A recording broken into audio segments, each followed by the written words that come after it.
What you just saw here was a demonstration of how difficult it is, well, to break into the soils, the native earth at my place, at my farm. I'm often asked by people who have visited how it is that I'm able to get the plants that I grow to grow in the soils that I have. And in all honesty, the simple answer is they're not growing in this. I'm going to take you through a few steps that I like to use to get myself set up with a sufficient amount of seed germination media so that I don't have to put my seeds into what you see here before you. Might not look like much, but it's pretty hard clay. It's a good mixture of sandstone and other hard rocky mineral within its makeup, and it gets really, really muddy and soupy when it rains. So this is not the kind of media that I want to be working in. It's not the kind of media that I want to have to come out to and inspect my plants in and look at things after or during storms. It's just a mess. It creates toil. It creates mayhem when I get back to the house with all my muddy clothes and shoes. And it leaves a lasting impression in a grower's mind that this is not easy to grow in. But what I'm going to show you is a few quick, simple steps that I take to make up soils that work for pretty much every type of seed that I've ever tried to grow. Let's get into it. All right, so on the whole, the first thing that you want to look for in a wood chip that's worthy of being sifted is its age. If it's a brand new wood chip and it was just made last week, that's not the media that you want to sift. If it's a wood chip that's been sitting around for a while in a pile that you turn maybe once or twice, it's going to have a much greater value. It's going to have a whole lot more fine media inside it. And this particular pile's been sitting here for a while. It's been turned. It's probably got weed seed content in it. I'm not particularly concerned with that. And the reason I'm not particularly concerned with that is because the soil is going to get sifted and then it's going to get bulked up with peat moss so that I can take half as much as I need, and then I can use some readily available peat moss or other sifted soils that I might have lying around. Mixing that together, I'll get a bulked up media that will go further. I can use it in more plant holes, I can use it in more plant cups, I can use it in more seed trays, you name it. It just goes further when you double it instantly like that. And the reason I don't go further than doubling it is because I prefer not to use straight peat. While it has its advantages, I really want to introduce as many indigenous microorganisms to the mix as I can. And the only way I'm going to do that is to start with either a form of compost or a form of composted wood chip that's already been exposed to these things or previously inoculated by other means. So that's the reasoning and that's the rationale. We're looking for media that's going to be older. You don't want to use something that's brand new. It's still loaded with tannic acids. It's still got antifungals and antibacterial components in it from when the tree was standing timber. It hasn't dried out. It really hasn't acclimated to the nature that it's now in. Hasn't even really truly begun to dry out, especially if it's in a pile. So that being the case, we should always try to find some type of a wood chip that's older, some form of a compost that's more thoroughly composted, and you know it's going to have the fine media within it, and it's going to be easier to sift.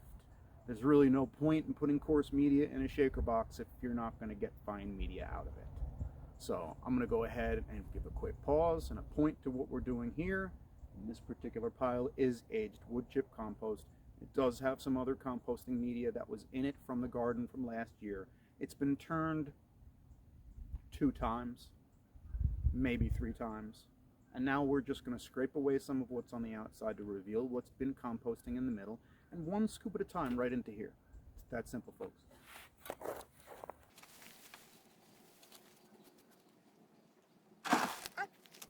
You don't really have to put a whole lot in the shaker box. It works just as well with a little as it does with a lot, and oftentimes if you put a lot in it, it just means it's going to take longer to get to the fines. So you always have the option to use your hands. If they're gloved, it's better. If they're not, it's really not a big deal. It's pretty easy to reveal plenty of garden worms and wigglers this way. Go back to work. And as far as shaking goes, it kind of wobbles on the tail. As it bangs back and forth, well, the finer chips fall to the bottom. I sort of do a combination of both, give it a little bit of look, keeping your eye on it and saying, hey, are we actually getting anywhere or not? One additional note, if you do this after it's rained, you might not move as much fine media, but you also won't get as much powdery dust in your face. And if you have allergies to some of this stuff, that's probably not a bad move. This is all shaken out. All we're going to do is redeposit it and get another scoop. Safety glasses are optional.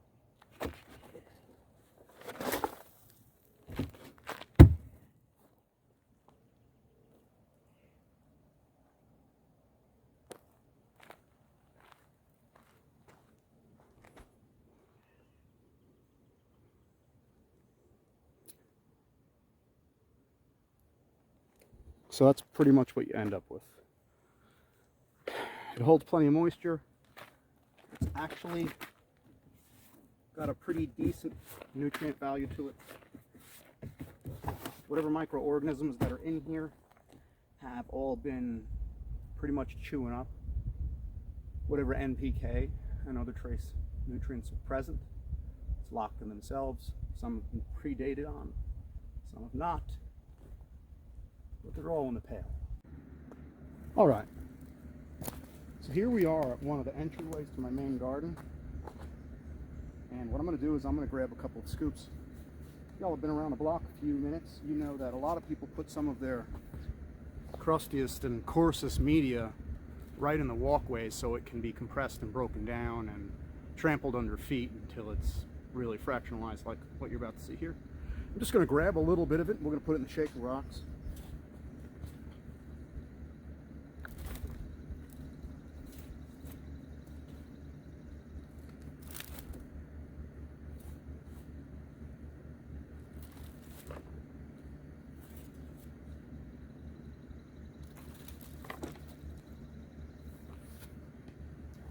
And this is what I consider to be some of the most diverse media that I can get my hands on.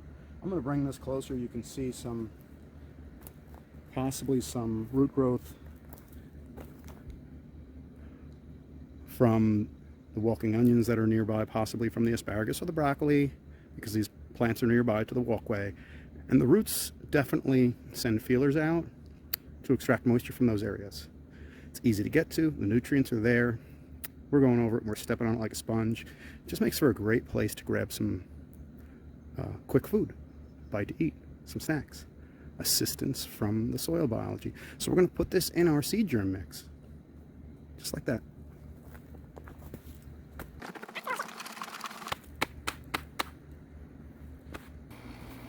All right, so this is a pretty common setup for me. Hopefully I can lean into the shot just well enough so you can see everything that's involved. I got my Gorilla cart right here. Right behind me is the big brute container that I'm always using to put my media into, and you know, we're mixing from that. We're bringing stuff into it through the sifting process, and then we're bringing a lot of that media, that surrogate media, the stuff that we might take from unused portions of our garden that's much more broken down, combined with what we get from the wood chip piles that are broken down for a year or some significant time. The older that wood chip pile is, the more really rich goodness it's going to have inside of it. I've got this single bag of peat here. It's a blend that's been specifically formulated for the tobacco industry. We're going to use it for our vegetables. Trust me, there's nothing tobacco related inside this. It is only a blend of peat and vermiculite. It keeps me from having to buy a bag of vermiculite and a bag of peat. It's already mixed. This is what I'm going to use to bulk my media and to enhance its moisture holding ability, and also to slightly acidify the media in the pail. Kind of like to roll the bag down. Hopefully y'all can see this.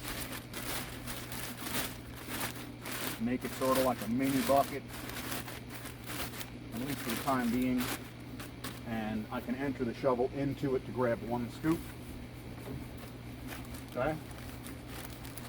And this is how we make a 1-to-1 ratio. There's one essentially flat scoop.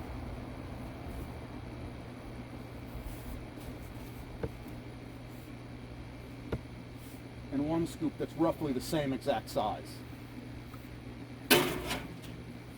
we're basically going to go back and forth, scoop for scoop, until I feel that there's a sufficient amount of media in the mixer, and then I'm going to turn it on and I'm going to run it for about 15 minutes.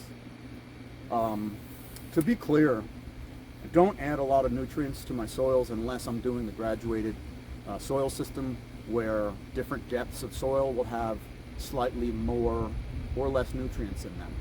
And those nutrients can be added in any essential organic form, be it in a manure or something that might be a little bit more nutritionally balanced.